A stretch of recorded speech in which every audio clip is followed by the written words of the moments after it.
விஜய் ரசிகர்களை தாண்டி அவருக்கு ஓட் பேங்க் இருக்குது, அது ஃபர்ஸ்ட் டைம் ஓட்டர்ஸ் இருக்கான்னு சொல்கிறாங்க. குறிப்பாக அஜித் ரசிகர்கள், இது வந்து எல்லாருமே ஒரு கேள்வியாக இருக்குது.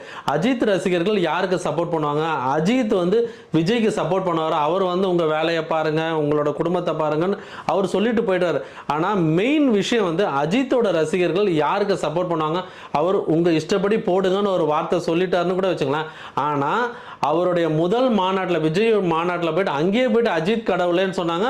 அதே மாதிரி நிறைய ஒரிஜினலாக கமெண்ட்ஸில் வந்து பார்த்தீங்கன்னா, I am Ajith fan, I will vote for TVK. இது மாதிரி என் வீட்டில் 6 ஓட்டு இருக்கு, நான் டிவிகேக்கு தான் போடுவேன், நான் தீவிர அஜித் ரசிகன் ஒரு பக்கம் போட்டுட்டு வராங்க. இதெல்லாம் எப்படி பார்க்குறீங்க? சரி, அடிப்படையில் பார்த்தீங்கன்னா அஜித் அண்ட் திரு விஜய் அவர்கள் வந்து ஒரு கலைஞர்கள். அந்த ஒரு கலை சார்ந்த ஒரு ஈர்ப்பு இருக்கிறது இவங்க 2 பேர் மேலேயா. அப்படி இருக்கும்போது ஒரு காமன் ஃபேக்டர் என்னன்னா, இவங்க 2 பேருக்கும் என்ன ஃபேக்டர்னா, ஒரு கலை சார்ந்த கலைஞர்களை ஏற்றுக்கொள்ள